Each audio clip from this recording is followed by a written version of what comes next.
Okay, then we have also here the other function of your neutrophil. The second one, we have here the production of your neutrophil extracellular traps. So this is a thread-like extracellular thread-like nuclear DNA component, primarily made up of as well as the enzymes coming from the dead neutrophil, which is being released in the circulation as they die or in the plasma. We're trying to trap here your gram-positive or gram-negative or even the fungi when they are present in our body of the patient. The third one function, we have the secretory function. So try to reduce here the transcobalamin, which is one of the component of its secondary and tertiary granules. Transcobalamin is needed for the absorption of your vitamin B12. Okay, for that. Okay, then we have that the neutrophil is being called here as your neutrophil because the granules content could react both here in the acidic dye and the basic dye, making that one as a neutral. Okay, the next one, we have here the eosinophil. So eosinophil being called here eosinophil because the granules of that is primarily made up of the basic granules, like your major basic proteins, which is the major component of the granules, which try to react on the acidic na dieucine, making that one eosinophil because of the affinity to it, because of its affinity to the acidic dieucine.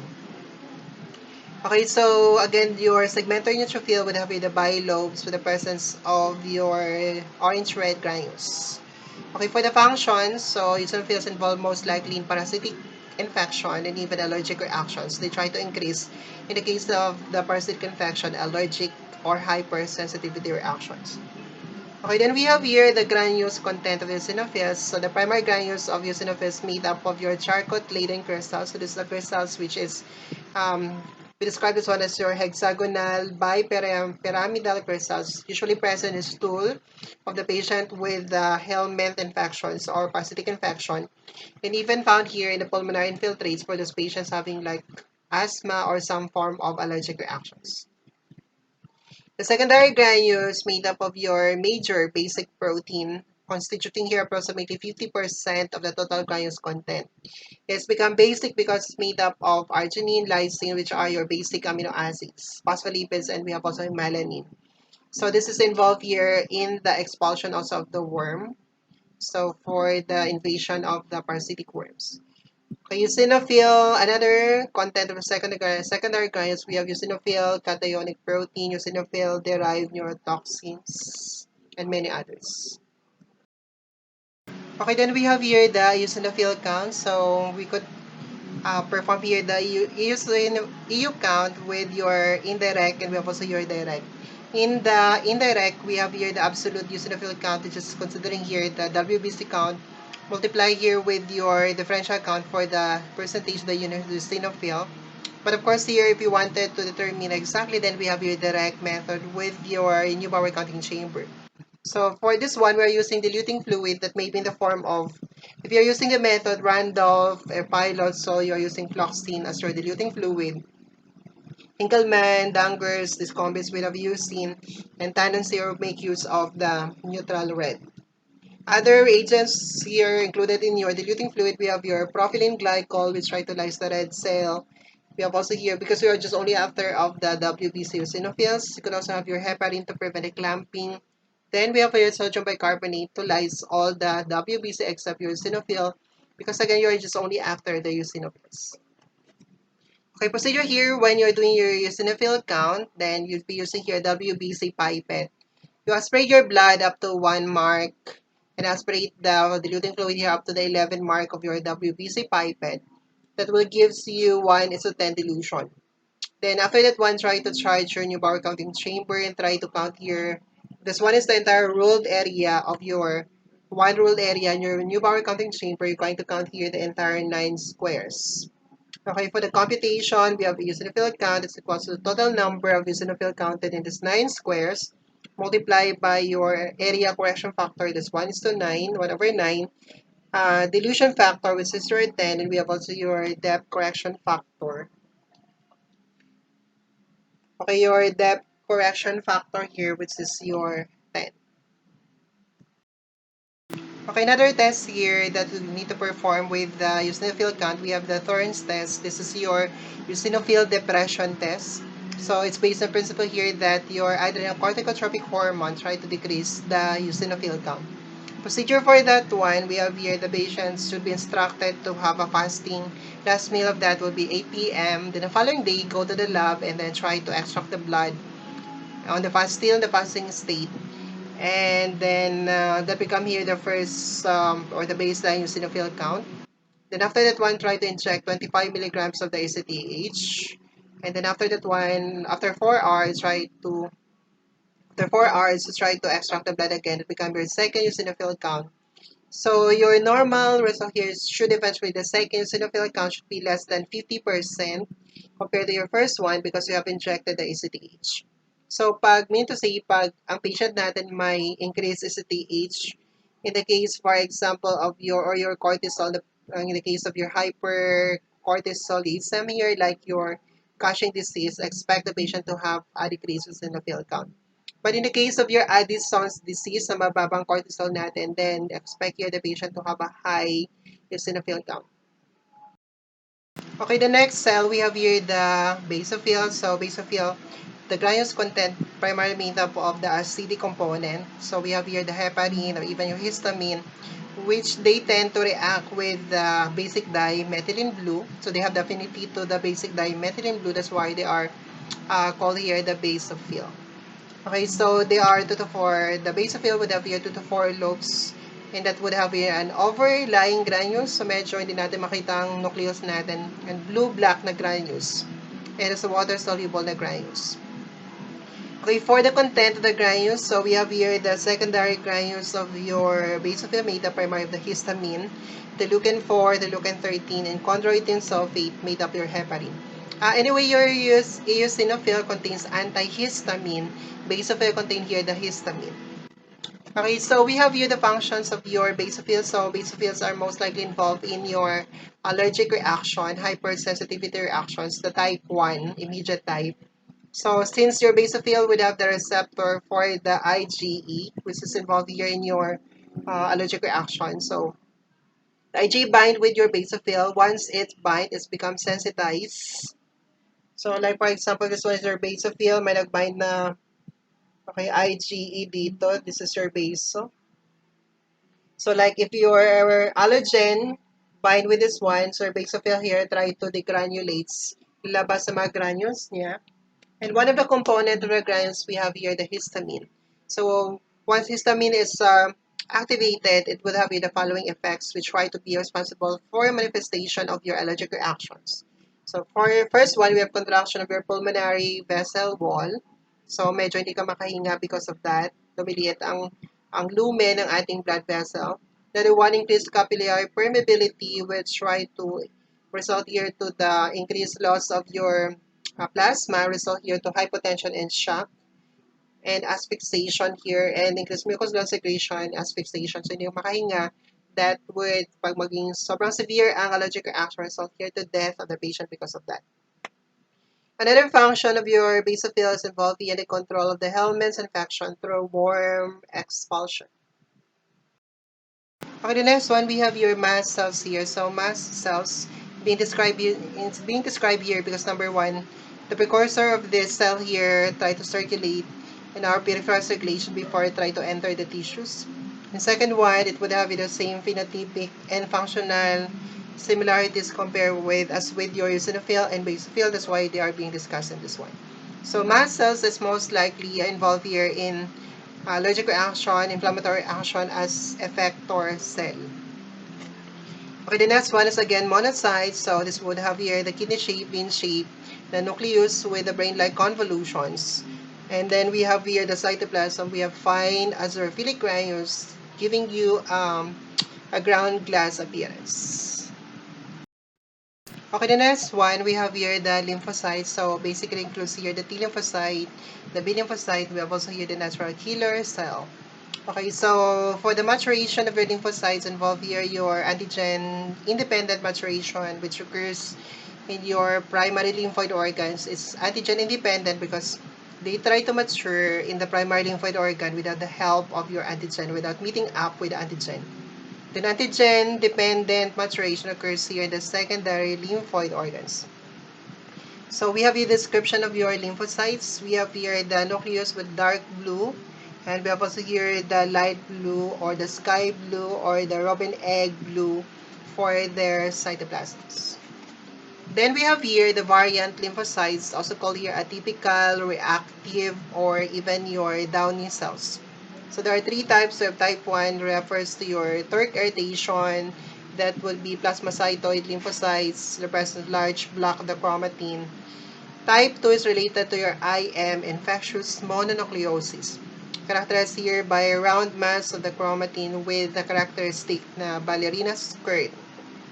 Type 3 is the presence of the vacuous, with a here moth-eaten and Swiss cheese appearance of their cytoplasm.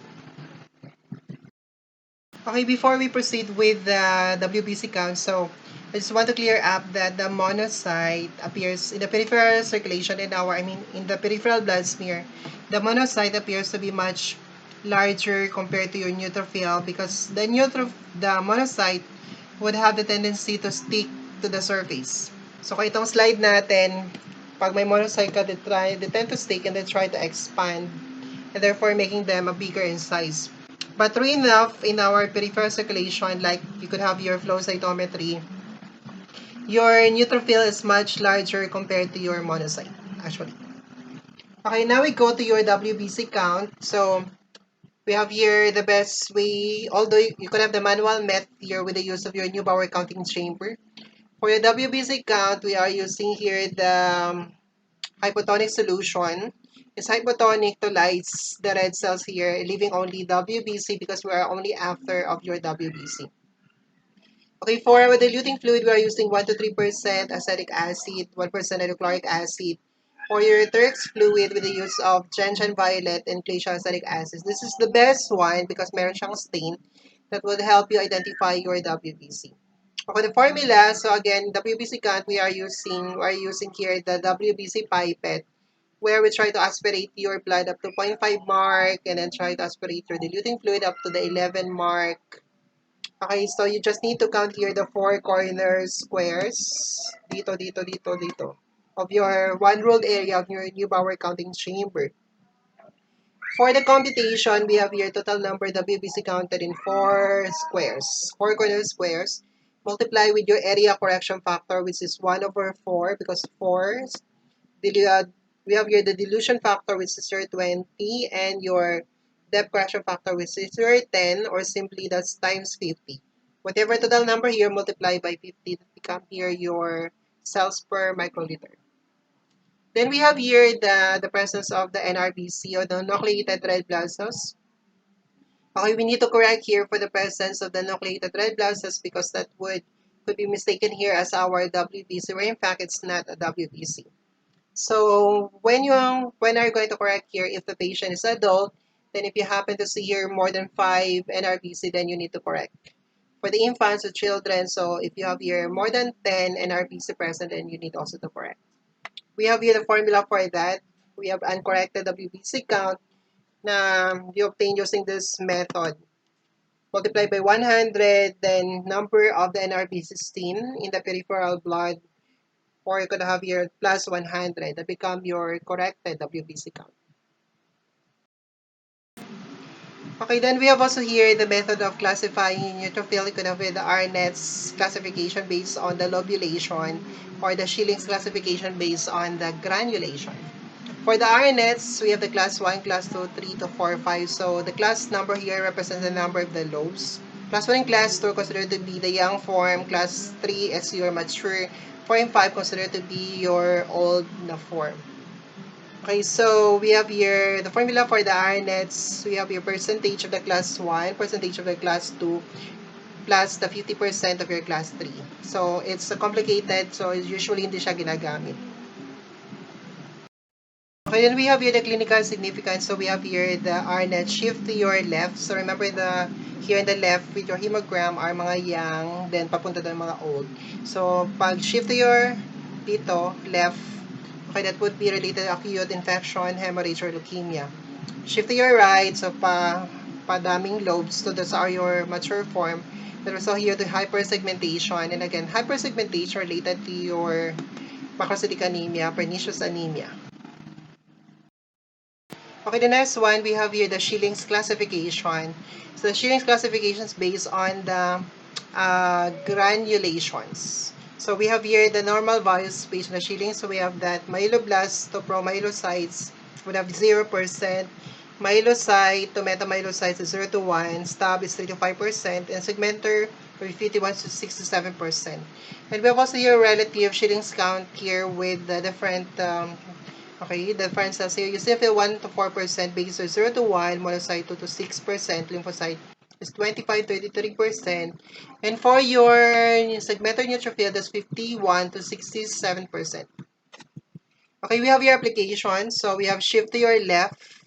Okay, so it's basically here increase in your young form because WBC count related to your tuberculosis and your typhoid fever. Regenerative shift to your left is increase young form increase WBC count. That's related here to your appendicitis. And lastly, we have here shift to your right, that's hypersegmentation related to your pernicious anemia. Okay, then we have here when we are doing the diff count. So you could have here, you start always with the thin area, the feathery edge. You could have your different method for that. You could have your cross-sectional from side to side, or tail to the end, longitudinal, or battlement method. But it's only one. So make sure just only one, use only one type of your scanning method and to prevent here the successive or the repeated counting of the cells. Always start with the feathery edge. Next, we have here the staining. So, stain here, staining pattern or staining reaction is based on Ehrlich's principle here that the acidic component of the cells being stained by the basic dye. The basic component of the cells here is being stained by your acidic dye. So, we are using most likely for our staining of the blood smear, we are using here methylene blue for the basic dye and acidic dye using or Assure dye. So your stain could be your Romanowski group of stains, includes here your Ride stain, your Gemsa, could also the Leishman. Your panoptic stain is a combination of two or more stains. So we have May Grunwald Ride, Jenner Gemsa, or could also your May Grunwald Gemsa. Those are your panoptic stain. Okay, now we have here the staining patterns. So you could have here two base. We have here two. Before we go with that, we have here the staining of your smears. So when we are staining for the smear, the fixative that we are using here would be your methanol. Your stain could be your GEMSA, right? The GEMSA is the best stain for the malarial smear. For the peripheral blood, you could have your right stain. The pH for that, 6.8 for if you have your peripheral blood smear, 7.2 for your malarial smear. So we have here two acidic staining. So pag sinabing two acidic staining here, so very light na staining. So it might be because of number one, sufficient staining time, the second one, prolonged buffering or washing, too thin a smear, or your stain is already always try to stood here for more than 2 to 3 weeks, where the fumes converts already here your component to the formic acid. Then we have here the two basic stains, so very dark na staining here, might be because of thick na smear, prolonged staining, insufficient buffering or washing, new stain, which is not yet stood here for several weeks. Increased WBC with the presence of blasts, heparinase blood, and we have also here your decreased hematocrit. And lastly, we have here the method for the reporting of your differential counts. So you could report that one in terms of the relative count. Relative count is just presenting that one in terms of the percentage. Taken here as the number of the specific in the WBC per 100 of WBC. Because when we are doing the diff count, you are counting 100 WBC and just need to classify if that one, how many of that are neutrophil, basophil, eosinophil, then present that one as percentage multiplied by 100 that become your relative count. So this is not so informative. Absolute count, on the other hand, is just relative count. So ito, multiplied by your WBC count, that become your absolute is very informative.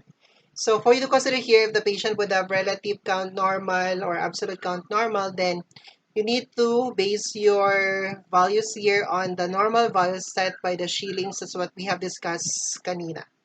Okay, so that's the end for this topic. Okay, thank you for listening.